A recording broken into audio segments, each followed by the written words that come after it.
Local residents spent the day cleaning up debris after last night's storms passed through the state line. Those thunderstorms also caused thousands of ComEd customers to lose power. Mariana Rodriguez shows us everyone had their hands full dealing with the severe weather. Mariana, that includes residents and fire crews. That's right, Eric and Mimi. Many state line residents went to bed last night only to be interrupted by booming thunder and unrelenting rain. Now, many are cleaning up.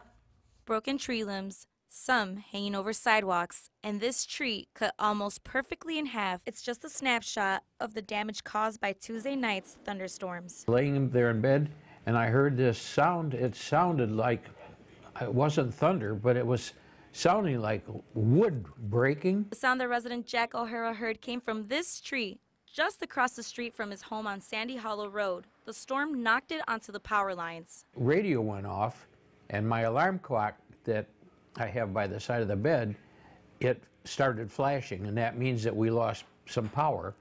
O'Hara wasn't the only one dealing with the storms. Rockford Fire was busy responding to about 40 calls for help. We had quite a large number of our group out there, but it wasn't anything that completely, tapped our resources. Those calls ranged from downed trees and power lines to drivers getting stuck driving through floodwaters, something firefighters are always reminding drivers not to do. You don't know what's under the water. You can't see where there would be holes and things of that nature. So, don't walk in the water, don't drive through the water, turn around and find a different way. For firefighters, preparation is key.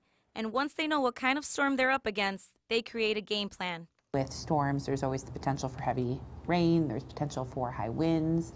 Winds bring, another set of problems, down power lines, down trees, down limbs.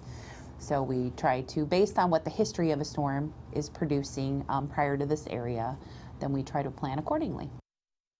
Despite all the damage the storm caused, Rockford Fire tells me there were no reports of any injuries. Eric? Thanks, Mariana.